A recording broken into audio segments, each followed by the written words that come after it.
And this is Ken Kraetzer for CAM Vets Media. We cover cadets, midshipmen, military, and veterans. And today we have a special opportunity to talk to the ranking member of the House Veterans Affairs Committee. That is Congressman Mike Bost, who is from Illinois, from the 12th District. Congressman, how are you today? I'm good, Ken. It's been a busy couple of weeks, but we've made a lot of accomplishments.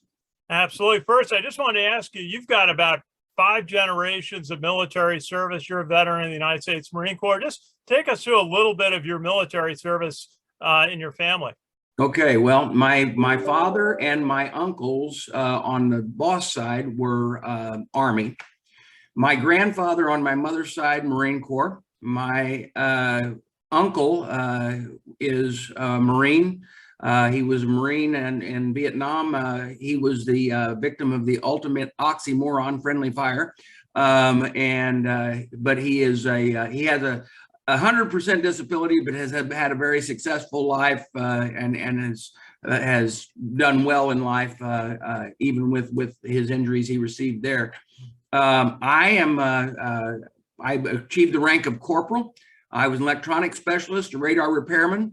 I was in during peacetime and in between GI Bills. There was no GI Bill whenever I was in.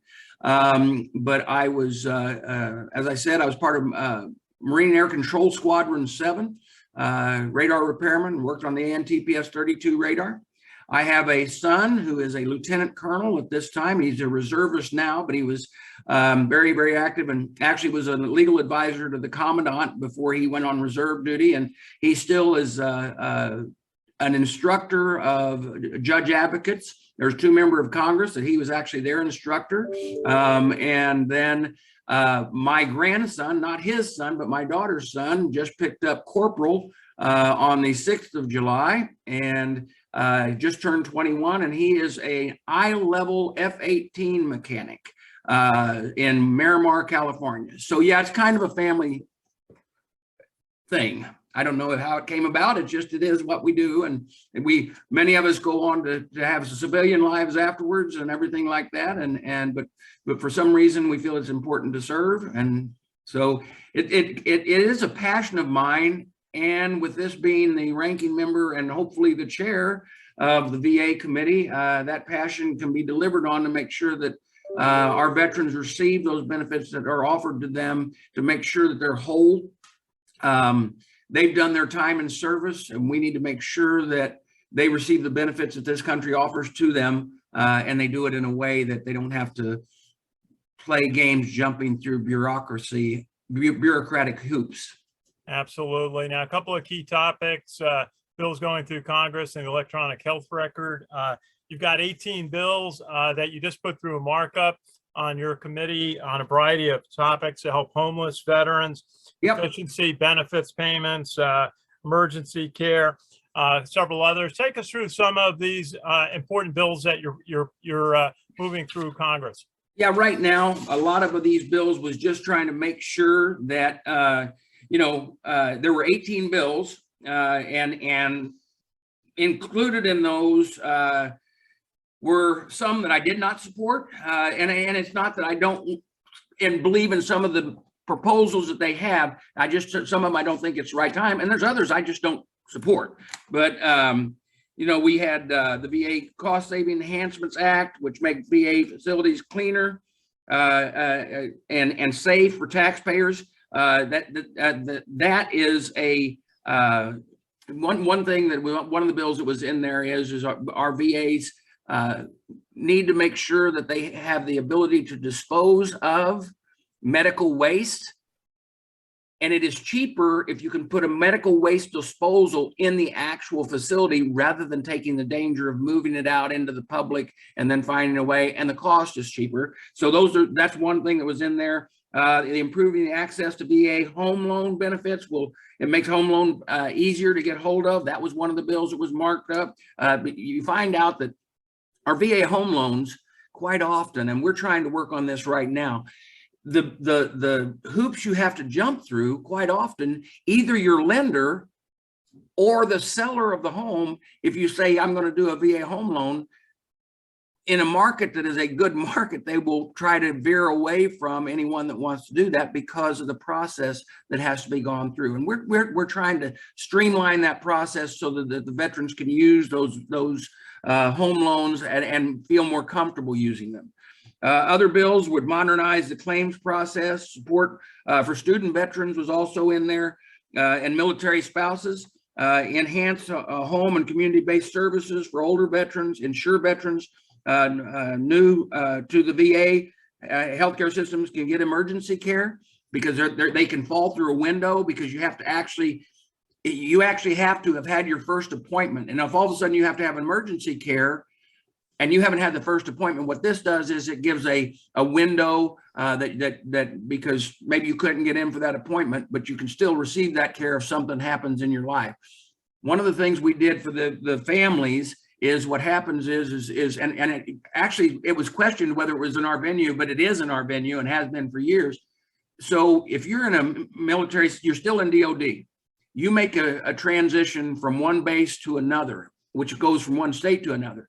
And let's say that your spouse is some kind of licensed person, whether it's real estate license, cosmetology, all of these things.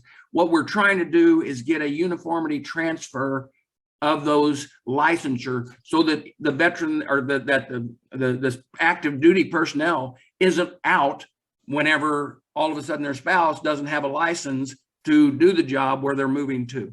So that's some things we worked on. One bill would also allow service members discharged solely for not taking COVID-19 vaccine to keep their GI Bill benefits. Sure. Because that one thing, if they've had a 16, 20 years or greater service, or even 8 to 10 years service, all of a sudden they've had a clean record, and because of medical reasons or because of religious reasons, they chose not to take the vaccine. Now the DOD is processing them out. Well, but it's not an honorable discharge. And if you don't have the honorable discharge, now the problem is there were some amendments that they tried to put on that I did not agree with. And the Democrat side of the aisle, I was really upset with the chairman over moving forward. He wanted to go back and say if you were discharged during the don't ask, don't tell, but then there's no way to look at their records to say, were they discharged because of that, or were they discharged because of maybe they had some bad conduct that finally built up to the point that they received the discharge that they did? And the cost was about $11 billion. So, you know, that was all weighed in where we should have been taken care. This is a unique situation with our veterans that we've never had before as far as this vaccine is concerned. But I couldn't support some of them. Like I said, there were about 6 of them. Had a little problems with. Hopefully we can work on some of them to get them back on, but there were a lot of good bills in it. Congressman, I just want to ask you about the burn pit legislation that's been going through to try to address the cancers that veterans have been witnessing from exposure to burning toxic materials at military bases. Where is that now? And Right. And do you feel like the practice of burning toxic materials at bases has been safeguarded? Well, let me answer the last question first. I do not think it's been safeguarded. It's just been shifted over to if we're in country where another, what we do is we got contractors from that country to do it, okay? Because the waste still has to be got rid of. They haven't changed their policies in which they do it. They've just moved our people away from it, and then their people handle the waste destruction and burning and everything like that. So that's a bigger picture that DOD needs to look at. Toxic exposure and or exposure in any form is part of what we end up having happen in a wartime situation. Every veteran understands that. And if you are a military person, you also know and understand that when you've been given a mission, you don't look at your commanding officer or the person who's given the orders and has given the mission and go, do you think there's a few things that might be dangerous to my future life out there? You carry out the mission. And that's why this act was so important in the fact that it dealt with toxic exposures, not just burn pits, okay? So we passed this bipartisan measure out of the House last week. Now, it was voted on back in March, and I didn't support it because it really wasn't ready yet. And not only that, the VSOs, though they were in support of the one in March, they were questioning on and the VA was very clear. They could not do what it was that the bill was set up to do in March. So what we were able to do is work, and I was already working with the chairman in the Senate and the ranking member in the Senate and their staffs to make sure, and that was the problem was, for political reasons in March, it was being moved forward because you can say you did something for veterans. But the thing is, it wasn't going to go anywhere because the VA couldn't implement it. So we came back. The PACT Act itself now is about 3.5 million for veterans that will be affected by their post 9/11 combat veterans that will be affected. What it does is it codifies the presumptions in the framework of the VA that is put in already in and it for disability benefits for veterans who are sick or injured as a result of toxic exposures. It allows toxic exposed veterans to enroll in the VA. This is vitally important, to enroll in the VA healthcare system, even if they don't have service connection rating. That doesn't stop them from getting a service connection rating later, but even if they don't have it, at least they can start getting the healthcare they need. So we don't do to them what we did to the Agent Orange and or Blue Water Navy veterans. It allows combat veterans to enroll in the VA healthcare system for a full decade after leaving the military rather than just 5 years. It improves research and training. This is vitally important too. So VA can better identify, treat toxic exposures. So we know what those toxic exposures are. We clarify, okay, here's the problems you may be having. Here's a concern. You're already in the healthcare system. Here's what your doctors need to watch for. These things that we need to do to make our veterans whole. What else did the PACT Act include? It also included capacity and infrastructure enhancements. This is where I was talking about where the other one wasn't soup yet. So that basically, no, not basically, that the VA can actually provide the care and make sure they can deliver the care to all the new influx of this 3.5 million veterans. The PACT Act authorizes 31 VA medical facility leases and then simplifies the leasing process if the VA needs to lease more facilities to cover all the people who are going to be receiving the care. And getting the PACT Act signed into law, you know, this was just the one more step. We're moved over to the Senate. I think the Senate will take it up fairly quickly. The problem is many of our members, and I see the problem. What they did was they took healthcare of about right at 400, well, just under 400 billion, just under 300 billion, $397 billion of healthcare that was already being provided through VA. And they counted it against the PACT Act. So the PACT Act basically showed 681 billion. Really, it was about $285 billion increase. Still a big dollar amount, but it's vitally important to provide it. I still want to make sure that we get it corrected on the end to where it shows that 400 million we were already spending. Absolutely, so important that veterans who have been affected by exposure to toxic materials are taken care of by the VA. And every veteran appreciates your effort, that of your committee. A final topic for today is the electronic health records modernization program, something we've been tracking, gosh, since the beginning of the Obama administration, I know for sure. The idea to try to have a common healthcare record system for the Department of Defense that leads straight into the Department of Veterans Affairs seamlessly. And your committee just did a study and has some concerns, especially about I guess a hospital out in Spokane, Washington had over 100 cases of issues. Where do you see the electronic health records program right now? Well, it is a problem I've been dealing with since the day I came into Congress. And let me tell you, the idea is right. We need to have a seamless transition from DOD, from the day you're sworn in until the day you pass, and even after that for the benefits for your family. But right now, remember, this was all started by an administration, not by law originally. The cost is tremendous, and the system is, and the oversight we're trying to do, we've turned it up into 6 different facilities now. Spokane was the first one, and it is loaded with problems. It is beating the morale down of the people who are trying to implement it and the staffing. And we are doing the oversight. Now, we have been in constant communication with Cerner, with the administration.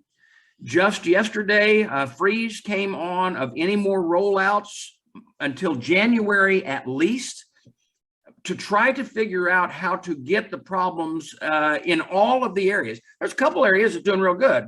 The lab, that whenever we went out, and we part of its job is to go into oversight. So we went out and toured the facilities out in Washington State. We talked with employees. We talked with management. Cerner themselves were there. And it is a really bad situation because certain areas are not good, specifically pharmacy. There's a loss of prescriptions. Now, that's one thing if that's a prescription that you can live without, but many of those prescriptions our veterans can't live without. And so we've got to make sure that we do it in a way that it's not endangering the life of the veterans, that it's done in a way that it's simpler, more effective, and that's more convenient for our veterans. Right now, we're not there by any means. We're analyzing, working through, and working with the administration with our oversight position to try to make sure that we get it to where it's done right. We've got to do it. The question is this the vendor that is actually can handle it? And if they can't handle it, we've got to make some decisions on, okay, then who can handle it and how do we get it turned up? We are in a position right now that we should have the technologies out there, and there should be a company that should be able to provide this at a level that we can get it turned up quickly, proficiently, and make sure that our providers feel comfortable using it, and our customers, who is our veterans, feel comfortable and safe using it as well. Congressman, I know this isn't necessarily your area, but how is it working on the Department of Defense side? The Department of Defense side had some real issues too. I actually went to 29 Palms last year and talked to them, and they saw many of the same issues. Now, understand that the facilities and the controls they have are different because they're still on the enlisted side, and there's a lot more controls. All of our veterans know and understand that. All of a sudden now we're dealing with veterans. It's a larger group, and it is working, but we have to, the defense side still has glitches that occur. Congressman, thank you. Final thought for us today? No, except for the fact that, we're wanting to make sure we're taking care of our veterans to the best of our ability. It's been my passion to do that. My hope is we take over in the majority, and I'll take the chair and take the gavel, and we'll continue to provide for our veterans. Well, Congressman Mike Bost from Illinois, ranking member of the House Veterans Affairs Committee. Thank you for your service as a U.S. Marine and the work you do to serve and protect America's veterans. Good to talk with you today. Thank you, Ken. Thanks for having me on. Our pleasure. This is Ken Kraetzer for CAMVETS Media. We're based in White Plains, New York. Thank you for listening.